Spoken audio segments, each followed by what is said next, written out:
Friends, today I will teach you class 7 chemistry. This is lecture number 10. Chapter's name is chemicals and chemical changes. The topic today will be taught by me is crystallization.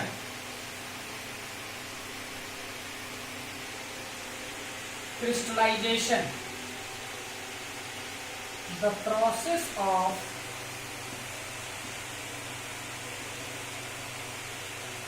formation of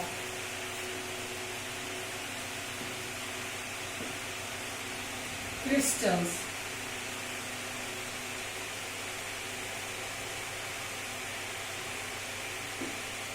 is called crystallization.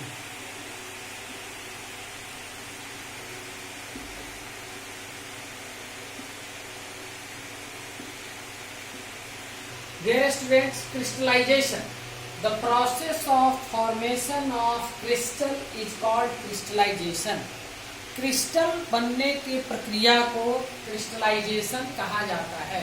Crystallisation वास्तव में किसी solid substance को हम पानी में घोल लेते हैं और उसको गर्म करते हैं, उसको वेपराइज करते हैं उसके वाटर को, और वह जब सैचुरेटेड सॉल्यूशन में हो जाता है उसके बाद उसे हम छोड़ देते हैं, तब उस पदार्थ का हिंदी में रवाकरण करते हैं, रवा बनने लगता है, उसका दाना दाना बनने लगता है.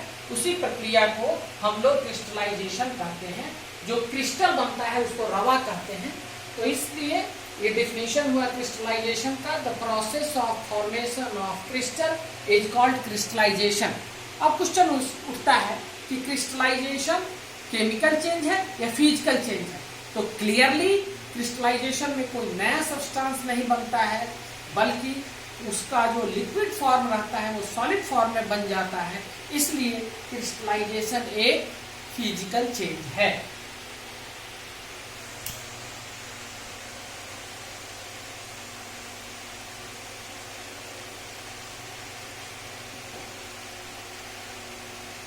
Crystallization is a physical change.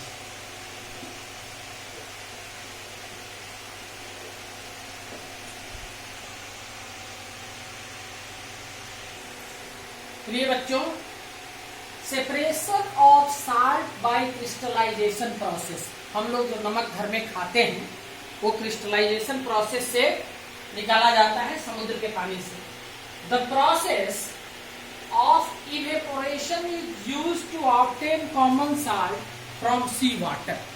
हम लोग करते क्या है कि समुद्र के पानी को समुद्र के किनारे अलग अलग बेड्स में जमा कर देते हैं और वो पानी भाप बनकर उड़ने लगता है. उसके बाद एक परत टाइप का बन जाता है जिसमें कॉमन साल्ट की मात्रा अधिकतम रहती है, लेकिन उसमें बहुत सारे इम्प्यूरिटीज रहते हैं.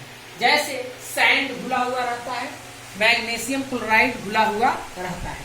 इसके लिए क्या करते हैं कि फिर उस साल्ट जो सॉलिड फॉर्म में रहता है उसको पानी में घोल देते हैं अलग. अब समुद्र के किनारे नहीं, फैक्ट्रीज में, कंपनीज में, और उसको पानी में घोल कर उसके बाद उसको हम उस घोल को, उस सॉल्यूशन को छान लेते हैं, जिससे सैंड और मैग्नीशियम क्लोराइड छनकर निकल जाता है.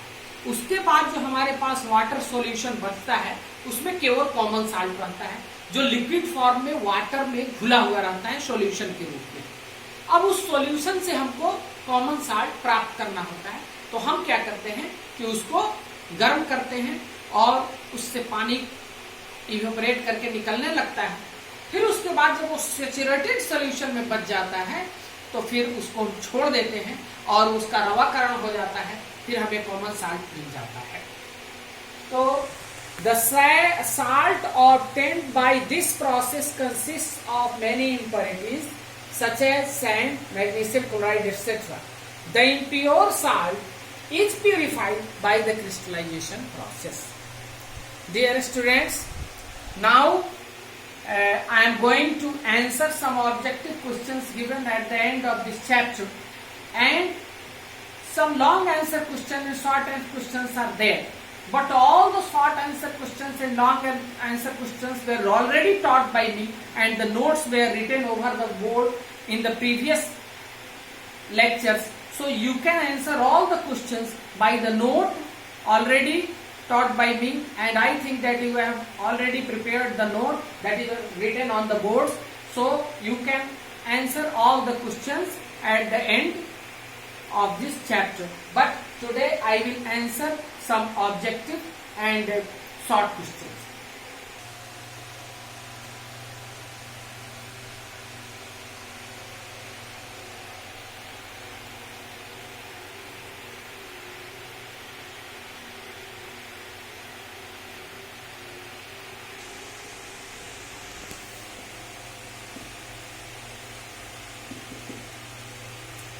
Dear students,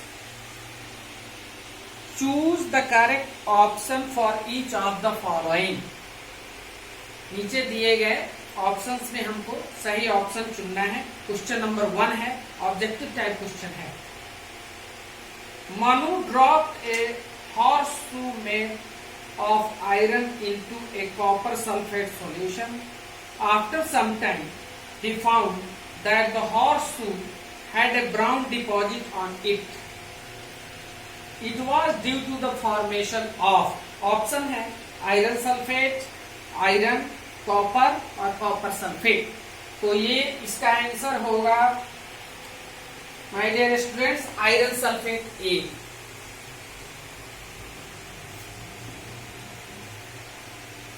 क्वेश्चन नंबर 1 इसका आंसर है A. Question number 2 is browning of fruit is an example of. Fruit जो ब्राउन हो जाता है काटने के बाद वो क्यों होता है, ये किस चीज का एग्जाम्पल है? फिजिकल चेंज का, केमिकल चेंज का, दोनों का, या दोनों में से कोई नहीं? तो इसका आंसर है browning of fruit is a chemical change. B option इसका होगा. दूसरे का आंसर होगा B. Objective number 3 is which of the following is not a chemical change. इनमें से कौन केमिकल चेंज नहीं है? Inflating a balloon, burning candle, heating sugar, rusting of iron. इसका सही आंसर है ए 3. ए यानी कि inflating of balloon chemical change नहीं है. बैलून को फुलाना केमिकल चेंज नहीं है. Iron forms rust when it reacts with. Iron में जंग लगता है जब यह रिएक्शन करता है किन किन चीजों से? ऑप्शन है आपका ए में हाइड्रोजन एंड ऑक्सीजन, ये गलत ऑप्शन है. बी में है oxygen and moisture that is water, ये सही ऑप्शन है, B option. Carbon dioxide and hydrogen, C option है, गलत है. Water and carbon dioxide, D option, गलत है. आंसर हमारा होगा B.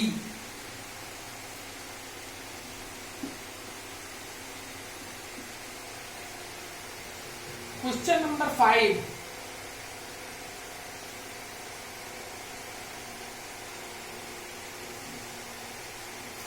The steps involved in writing the chemical formula of a substance are given below.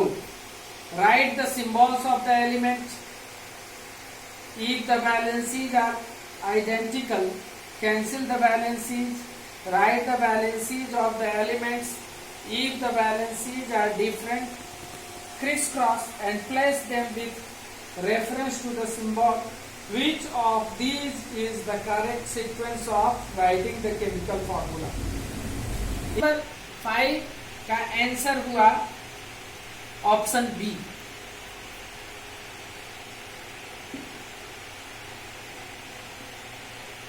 अब आते हैं fill in the blanks using the correct words. A change in which composition of substance changes is called chemical change. B. Question number B 1 answer होगा chemical change.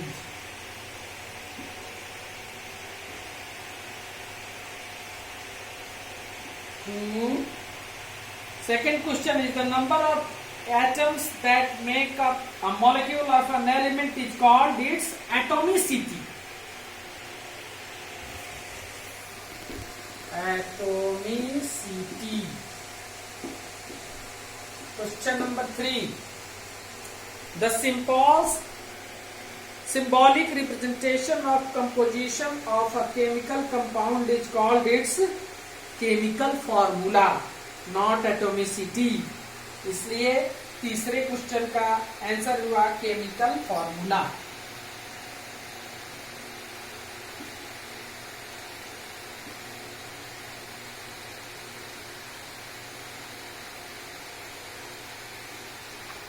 Question number 5. Salt. Question number 4. Salt obtained from sea water can be purified by the process of galvanization, crystallization. अभी पढ़ाए हैं थोड़ी देर पहले. Crystallisation इसका सही answer होगा.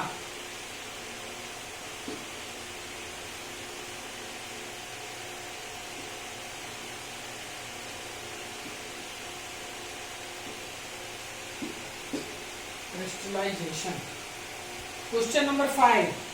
The chemical substance that participate in a chemical reaction are called reactants.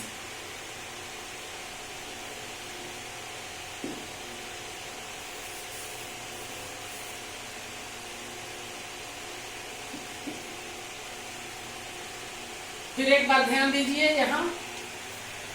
Question B1 chemical change, 2 atomicity, 3 chemical formula, 4 crystallisation, 5 reactants.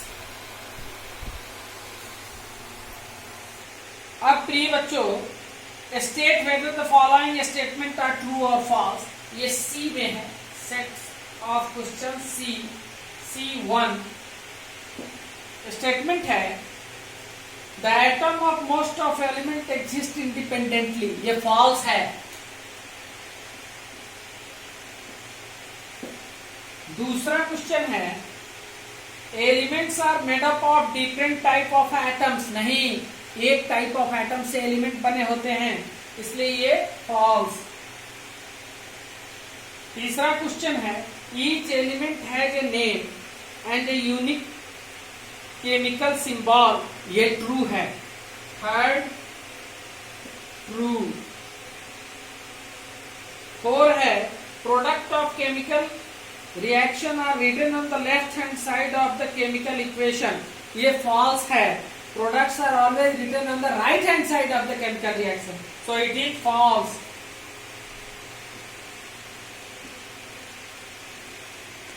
Question number 5. Rust is another form of iron. नहीं, ये iron का another form नहीं होता है, दूसरा compound ही बन जाता है, इसलिए ये फॉल्स है.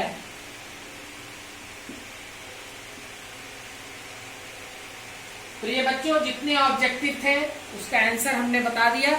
इसको याद ठीक से कर लीजिएगा. इसके बाद जो क्वेश्चंस हैं वो सारा मैं जो पढ़ाया हूं, जैसे define the following terms, valency, chemical equation, galvanization, rusting, crystallization, reactants, सारे क्वेश्चंस मैं अपने नोट्स में आपको पढ़ा चुका हूं. आप प्रीवियस वीडियोस देखकर और आज का वीडियोस देखकर आप इन सारे प्रश्नों का उत्तर दे सकते हैं. इसके बावजूद भी यदि आपको कोई दिक्कत हो तो मेरा नंबर शांति निकेतन के साइट पे है, वहां से लेकर आप मुझे कॉल करेंगे. मैं आपकी मदद करने के लिए हमेशा तैयार रहता हूँ. Thank you my dear students. A lot of thanks.